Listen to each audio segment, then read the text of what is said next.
Pak Rocky Gerung, Anda ini kan pernah ada satu julukan, Anda ini kan adalah presiden akal sehat.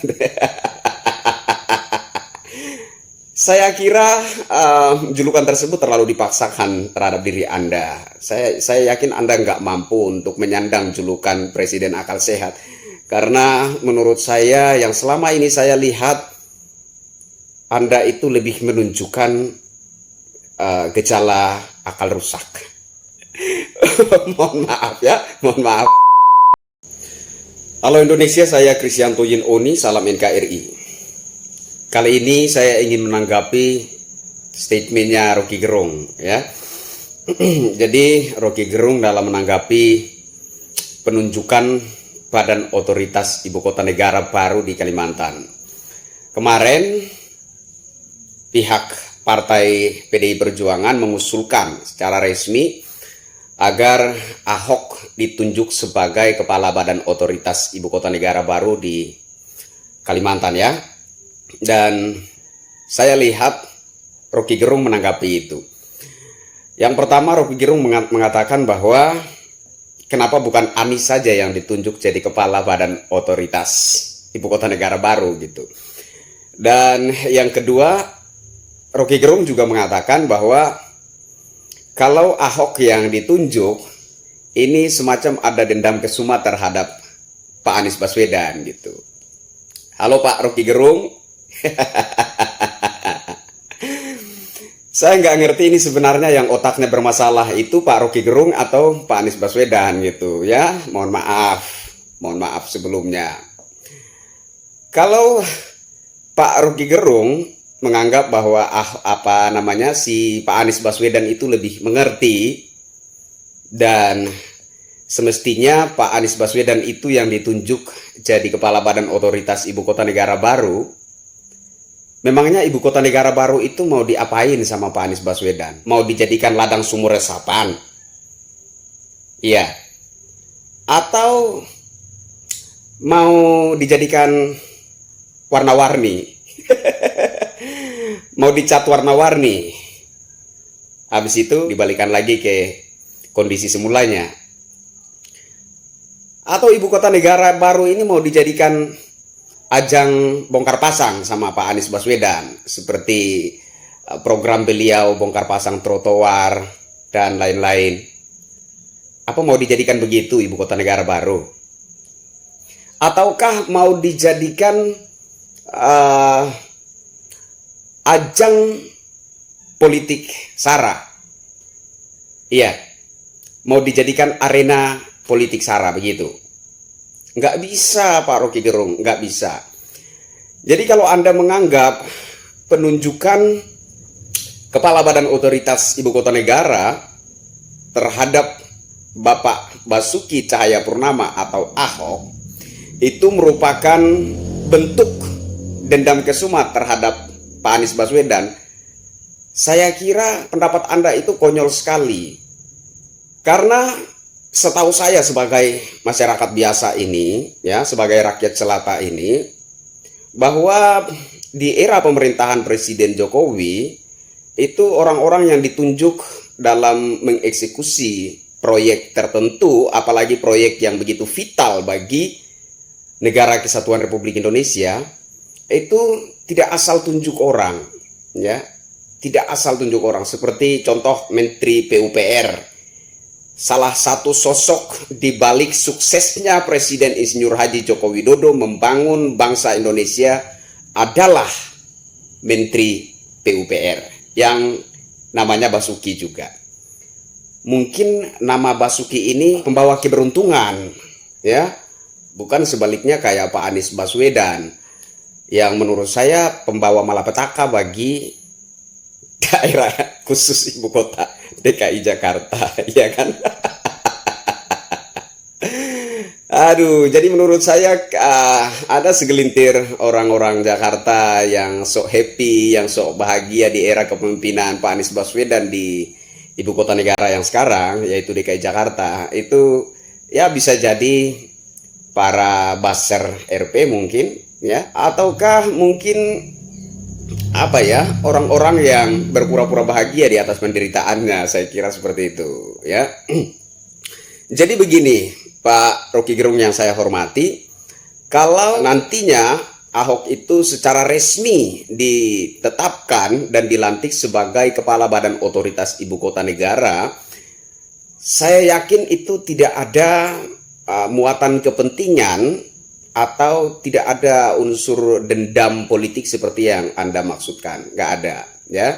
Melainkan lebih mengarah kepada kemampuan seseorang dalam mengeksekusi suatu proyek gitu. Nah, kalau kita lihat dari track record seorang Basuki Cahayapurnama atau Pak Ahok, dia memang salah satu sosok anak bangsa yang memiliki kemampuan di atas rata-rata dalam mengeksekusi suatu proyek gitu. Nah, buktinya satu saja ya, saya kasih bukti. Ketika Pak Ahok membangun simpang susun Semanggi, ya, ini berdasarkan data loh, data yang berbicara. Kita buat perbandingan. Ketika Pak Ahok membangun simpang susun Semanggi, tidak menggunakan dana APBD maupun utang. Beda dengan Pak Anies Baswedan. Ngurusi COVID saja, dia harus bikin proposal ke duta besar negara lain. Wah. Padahal APBD DKI yang begitu fantastis nominalnya, masih sanggup Pak Anies Baswedan itu bikin proposal minta bantuan ke duta besar negara lain. Ini sangat lucu gitu. Ya, ini sangat lucu. Penanganan COVID-nya amburadul, ya. Ngurusi DKI-nya amburadul gitu, ya. Sering-sering muncul di media untuk membuat klarifikasi ini dan itu, ya. Bahkan saya pernah menyimak salah satu klarifikasinya Pak Anies Baswedan, ya, di mana beliau mengatakan, jangankan saya ini siapa sih Anies Baswedan ini? Anies Baswedan ini hanya manusia biasa yang tidak punya apa-apa. Nah, Nabi saja difitnah sebegitu kejinya, apalagi seorang Anies Baswedan. Wow, ini luar biasa sekali. Menurut saya, kalau seorang Nabi itu difitnah, itu wajar sekali, ya. Tapi kalau Anies Baswedan itu bukan difitnah. Ya kan? Pak Anies Baswedan itu bukan difitnah.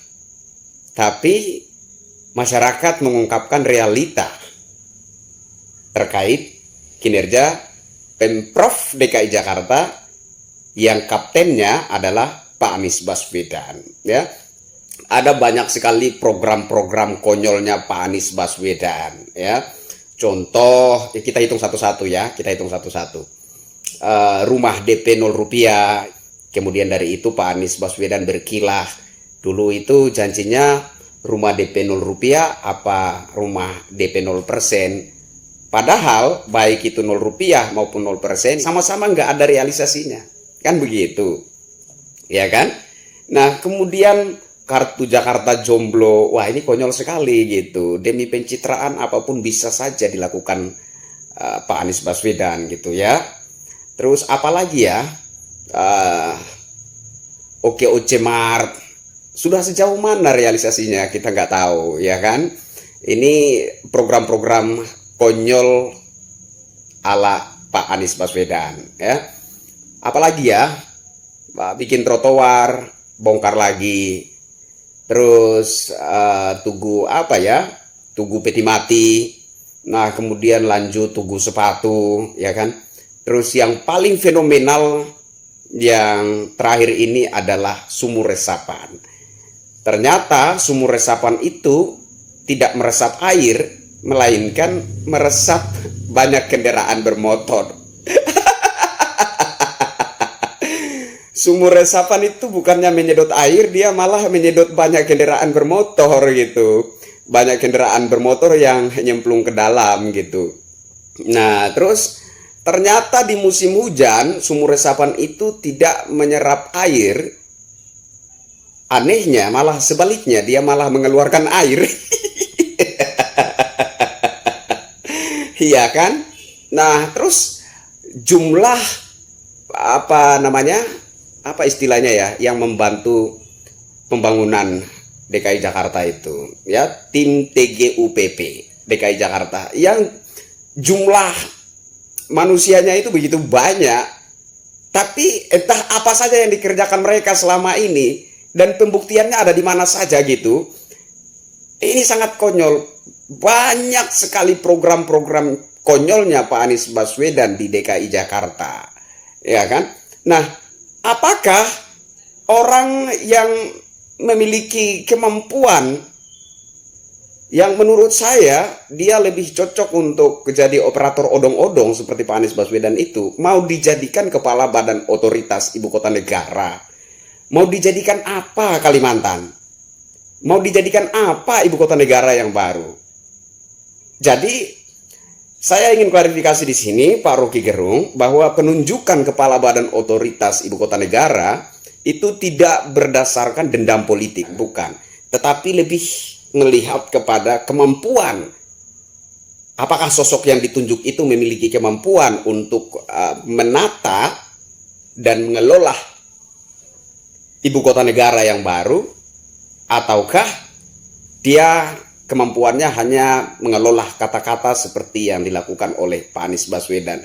Nah, kalau penunjukan kepala badan otoritas ibu kota negara itu jatuh kepada Pak Ahok, yaitu sangat layak gitu, sangat pantas. Karena memang Pak Ahok itu memiliki kemampuan di atas rata-rata untuk mengelola suatu daerah. Jadi saya memandang penunjukan kepala badan otoritas ibu kota negara yang jatuh pada Pak Ahok itu sangat tepat, sangat pantas, sangat layak, dan saya doakan semoga itu benar-benar terjadi. Dan kalau benar-benar itu terjadi nanti ketika Pak Ahok ditunjuk sebagai kepala badan otoritas ibu kota negara yang baru, maka saya memprediksikan Kalimantan akan jauh 10 kali bahkan 20 kali lebih istimewa daripada DKI Jakarta. Ya, saya berani memprediksikan itu. Pak Rocky Gerung, Anda ini kan pernah ada satu julukan, Anda ini kan adalah presiden akal sehat. Saya kira julukan tersebut terlalu dipaksakan terhadap diri Anda. Saya yakin Anda nggak mampu untuk menyandang julukan presiden akal sehat. Karena menurut saya yang selama ini saya lihat, Anda itu lebih menunjukkan gejala akal rusak. Mohon maaf ya, mohon maaf bila ada ucapan saya yang kurang berkenan di hati Anda.